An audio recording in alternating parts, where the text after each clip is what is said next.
I wanted to make a quick video about this subject that I'm currently grappling with. Maybe some of you can relate, or maybe some of you have found your own solutions. Feel free to post them in the comments sections below. But to get into the problem, even though I say solutions, I'm not even sure if I can properly articulate the problem that I have, but I'll do my best. Basically, I've recently become fascinated with the idea of stories which you can feel more so than stories in which you can analyze and come away thinking that they are great. For example, I've had several pieces of media recently which I've analyzed to be good on a fundamental level.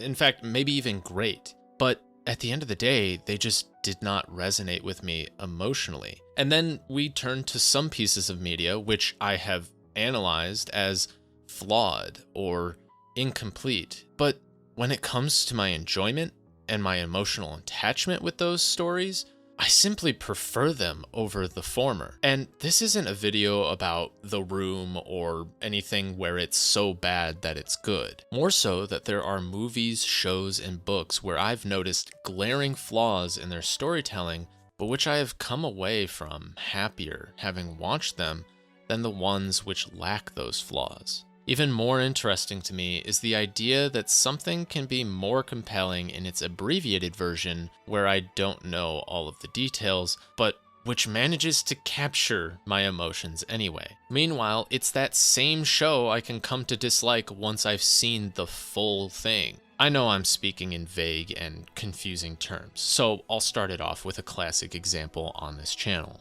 JJK is one of these shows where I honestly loved it the less I knew about it. Heck, to this day, there is a version of JJK I still really love a lot more than the actual JJK. And it's not fanfiction either. It's AMV edits.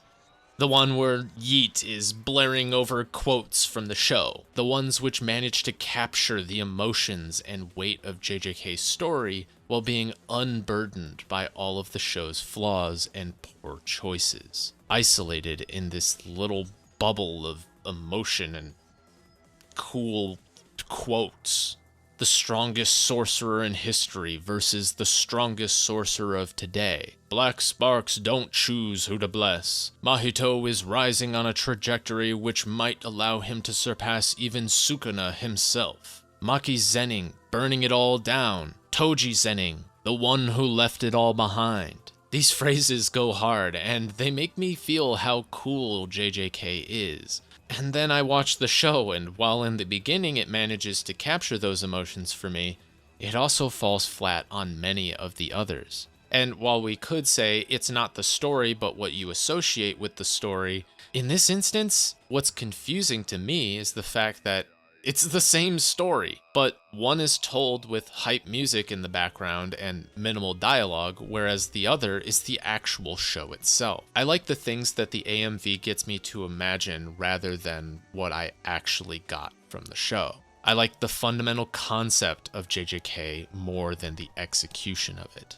That's probably the best way I can articulate why I prefer AMVs of JJK more than the JJK manga or the anime itself, and why I continue to like AMVs even though I don't really like JJK all that much. The same is true to a lesser degree for things like Solo Leveling, where there are these flashes in the pan captured by AMVs, all of these small moments which have huge impacts on my emotions. And clearly not just on me, since someone else made a whole AMV for those quotes to begin with. Maybe it's just a case of a bad show having a few good or hype moments. I think it's just as difficult to find a piece of media with no redeeming factors as much as it is difficult to find a perfect piece of media. That reminds me of the edits I'll see when I'm scrolling YouTube Shorts. There are a ton of anime which I have watched simply because I saw a cool edit of it on YouTube Shorts. And then I realized that those shows are not as good as the YouTube Shorts.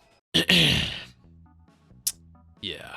But see, this is why this topic is so interesting to me. What is the essence of this? What makes it so that we can take the same exact story, the same material, and then have the one with less runtime make a much bigger impact than the one with more runtime? Why is it that AMVs and YouTube Shorts make a much more profound and potent impact on me from an emotional standpoint than the actual shows themselves? And it's not just AMVs or YouTube Shorts either. I think there's some sort of principle which can be used in our writing, but I have yet to grasp fully. I've got an example or two in my head of this thing being in the media that I like, though. In Reframing, we are used to the idea that if there is a bronze statue in the town that needs to be polished, then it is probably a bronze statue of Himmel the hero. That's why in Season 2, it's all the more impactful when the party ventures to a village only to see that the bronze statue is actually the hero of the South. And within only 7 minutes of screen time, Reframing more effectively characterizes and builds up the hero of the South than most series do with their main characters in an entire season. Now, don't get me wrong. I recognize when you've got a side character, you can choose to tell only their most compelling story. However, I'm more concerned with the feat in and of itself. The ability to, as a writer, make a character who instantly resonates with people. The reason the hero of the South is such a compelling character to me is because we are shown many of the qualities which make a hero, but we are never told. Sure, Reframing might say he was the best swordsman of all time, or that he defeated 4 demon lords out of 8. But the thing that gave me goosebumps was when the hero of the South said something to the effect of, "I know how I will die. I will not be the one to kill the demon lord, but I will be the one to clear the path for you." And that line alone just hits so incredibly hard. It's a mark of high quality writing when only a few lines of dialogue can convey so much about a character. This is a man who is considered to be the strongest swordsman in all the land. Many people believe he is going to be the one to defeat the Demon King, but because he has the magic of foresight, he knows that it won't be the case. He knows how he will die. But does he despair? Does he become hopeless? Does he break from the reality that his fate is to fall short of defeating the Demon Lord? No, he finds his resolve, his conviction. If he cannot be the one to kill the Demon Lord, and if he must die to the generals, then he will do enough so that someone else can do it instead. He's not saying, if I die, I'll take as many of them down with me, because that would imply he's only thinking of his own situation and of killing others. No, the phrase, "I will clear a path," implies true heroism, an altruistic viewpoint. It conveys that he trusts and believes in the strength of humanity to get the job done without him. He resolves that if he will not be the one to do it, then he must make it easier for someone else to do it instead. That one phrase conveys kindness. It conveys that he has accepted his limitations and that he seeks to succeed despite all of them. Not by desperately trying to defy fate itself, but by changing the context of his fate. Instead of dying to overwhelming odds, the hero of the South minimizes losses and clears the path for others to follow. Because these things are bigger than us. It's not about you, it's about everyone. And in Markiplier's movie, I think I once again see this phenomenon on display for me. I can recognize many of the flaws and valid criticisms with his new movie, Iron Lung. It's a movie you definitely need to watch with subtitles on, because there were definitely several points when I could not understand what was being said. In fact, there's a lot that I still don't understand about the movie. I was left confused in the theater on some parts of the movie, but overall I was not left unsatisfied. I felt content with the movie. Despite not knowing everything that's going on, despite the lack of exposition, I still resonated with the movie. Iron Lung was clearly made with passion. And while it did take me a little bit to stop seeing Markiplier and start seeing Simon, I eventually did get there. Markiplier's acting is actually pretty good in the movie, and a lot of the scenes were incredibly well executed. Even if I were to critique it from a more academic standpoint, I don't think I would have too many bad things to say about it. I think it is the best YouTuber or influencer movie by a wide margin. And not only that, I believe it stands on its own merit as a really good horror film. Yet, I can still see why people might take issue with it. I can still see a lot of flaws in the movie. Glaring flaws which show Mark's lack of experience with the medium. The movie could definitely use some more exposition, for example. I think it would benefit greatly from explaining more about the world and about what Simon is going through. However, I also don't think it would change my overall enjoyment of the film. I also appreciate that the movie had enough confidence to trust the audience to pick up on the subtle details and put together what's happening instead of holding our hands or insulting our intelligence. From what I gather, Iron Lung is a story about a biblical post-apocalyptic world where all the stars in the universe have flitted out of existence, and those who remain live a life of abject suffering, with all the water in the world having turned to blood. And beneath those oceans of blood lie secrets for which no mortal should ever witness, but which the mortals attempt to witness anyways. And this world is so desperate that they will use prisoners to do all of that navigation for them instead. So they weld people into a sturdy submarine and send them diving deep down into that blood to look for something. You see, it's not all that clear, even by the end of the movie, what's down there, why the information is so important, or how it's going to help their situation in any capacity. However, I think that's the point of the movie. We're only meant to know as much as Simon does, that this is bigger than him. And there are a lot of genuinely great moments in the movie. So if you were ever concerned with whether or not the YouTuber made a good movie, I would say it has my personal seal of approval. But if it was just a good movie with flaws, I don't think I'd actually be making this video. No, it's a great movie with flaws, and not despite those flaws, but completely isolated from them. Even if I noticed the flaws, I walked away from Iron Lung feeling like I had watched something amazing. Another movie I had that exact same experience with was James Gunn's Superman. Growing up, I was more of a Batman kid, and for good reason.